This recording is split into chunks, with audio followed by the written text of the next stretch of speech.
Cyber warfare seems to be dominating headlines as of late. Be it a clandestine group hacking computers for fun or alleged government agencies attempting to steal classified information, the internet landscape has been transformed into a binary battlefield. Think of it, who really needs a gun when you have a keyboard? With many of us unlikely to join in on the action in flesh and blood. In today's video, we've assembled for you a list of the top 10 biggest hacks of the century so far. So don't forget to watch the video to the very end. Hackers have become so sophisticated that nearly 4 billion records have been stolen from people in the last decade alone. With a few months left in the decade, it's safe to say that the 2010s were the worst decade on record for hacks and data breaches. Of the 15 largest data breaches in history, 10 took place in the past decade. Each involved the theft of tens or hundreds of millions of records, such as login credentials, financial information, or personal data, adding up to nearly 4 billion records stolen in total over the past 10 years. The number of data violations like hacks and breaches is steadily trending upwards, according to a recent study by the cybersecurity firm Castle Systems. Lawmakers and the private sector have both been relatively slow to adapt to the rising threat of cyber attacks, but the federal government has started taking new action this year. The Department of Defense released a new draft of cybersecurity standards in August and plans to publish a finalized set of standards in January. Number 10. Robert Tappet Morris and the Morris Worm, 1988. Creator of the first computer worm transmitted through the internet, Morris, a student at Cornell University in the USA, claimed that his progeny was not aimed to harm, but was made for the innocuous intent to determine the vastness of cyberspace. Things went pear-shaped when the worm encountered a critical error and morphed into a virus that replicated rapidly and began infecting other computers, resulting in a denial of service. The damage? 6,000 computers were reportedly affected, causing an estimated $10 to $100 million in repair bills. And while this event could be pinned as being an unfortunate accident, it no doubts played a part in inspiring the calamitous distributed denial of service (DDoS) type of attacks we see today. Number 9. Mafia boy causes $1 billion in damages, 2000. Another 15-year-old that caused mischief in cyberspace was Michael Kals, aka Mafia Boy.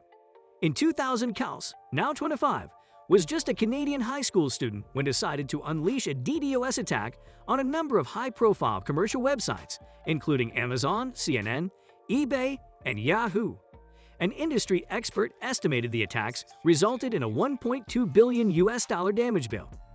He was later apprehended, but because he was still a juvenile, Kals was sentenced in 2001 to 8 months in open custody, meaning his movements and actions would be restricted. His online access was also limited by the court. Kals has since scored gigs as a columnist and recently published a book about his ordeal. Number 8. Google China hit by cyber attack, 2009. When Google's Chinese headquarters detected a security breach in mid-December, it opened up a whole can of worms, pun intended, implicating the Chinese government. Hackers had gained access to several of Google's corporate servers and intellectual property was stolen. In a blog, Google said it has evidence to suggest that a primary goal of the attackers was accessing the Gmail accounts of Chinese human rights activists. As the company dug deeper, they found numerous Gmail users from the US, China, and Europe had routinely been accessed without permission. Those emails belonged to advocates of human rights in China. All eyes darted towards the Chinese government, which has been accused of flagrantly disregarding human rights for years. Google entered the Chinese market with www.google.cn in 2006 and capitulated to China's stringent internet censorship regime. The cyber attacks in December 2009 resulted in the company's reevaluation of its business in the country. In March 2010, Google relocated its servers for Google.cn to Hong Kong in order to escape China's internet filtering policy. Number 7. Teen hacks NASA and U.S. Defense Department, 1999. The year was 1999. Jonathan James was 15 at the time, but what he did that year secured him a place in the Hackers Hall of Fame. James had managed to penetrate the computers of a U.S. Department of Defense division and installed a backdoor on its servers. This allowed him to intercept thousands of internal emails from different government organizations, including ones containing usernames and passwords for various military computers. Using the stolen information, James was able to steal a piece of NASA software, which cost the Space Exploration Agency $41,000 as systems were shut down for 3 weeks.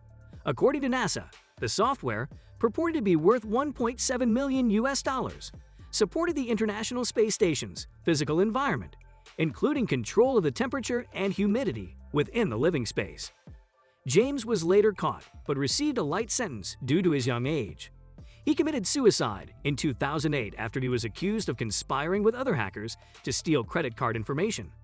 James denied the allegation in his suicide letter. Number 6. Phone lines blocked to win Porsche, 1995. Kevin Powelson is famous for his work in hacking into the Los Angeles phone system in a bid to win a Ferrari on a radio competition.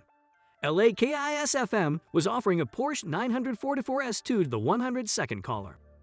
Powelson guaranteed his success as he took control of the phone network and effectively blocked incoming calls to the radio station's number. Number 5. Hacker targets Scientology, 2008. In January 2008, a New Jersey teenager along with a gang of hackers launched a DDoS attack that crippled the Church of Scientology website for several days. The group is dubbed Anonymous and is staunchly against the religion. Dmitry Guzner, who was 19 years old, was charged and convicted for the DDoS attack. The maximum penalty was 10 years prison and a $250,000 fine, but he was ultimately sentenced to 2 years probation and was ordered to pay the Church of Scientology $37,500. A second man has since been charged for the attack. Number 4. Solar Sunrise, 1998. Originally thought to have been the efforts of Iraqi operatives, a systematic cyber attack was launched in the U.S., which seized control of over 500 government and private computer systems. The hackers were exploiting computers running on the Sun Solaris operating system. Hence, collective attacks were called Solar Sunrise.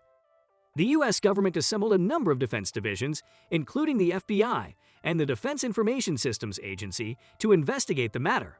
Much to everybody's surprise, there were no Iraqi operatives involved in the hacking. Investigations resulted in the arrest of 3 teenagers from California. While it was closed for Solar Sunrise, the attacks highlighted how a coordinated effort could affect an entire country's IT infrastructure. Number 3. The Melissa virus, 1999. It was a very simple virus that ended up costing $80 million in damages. The Melissa virus would infect Microsoft Word documents and automatically disseminate itself as an attachment via email. It would mail out to the first 50 names listed in an infected computer's Outlook email address box. Number 2.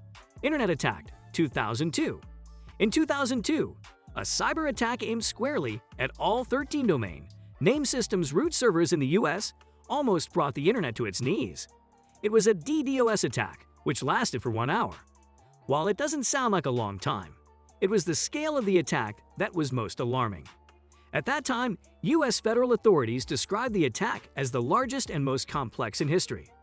Internet servers were severely strained for 1 hour, although users probably didn't experience any adverse effects.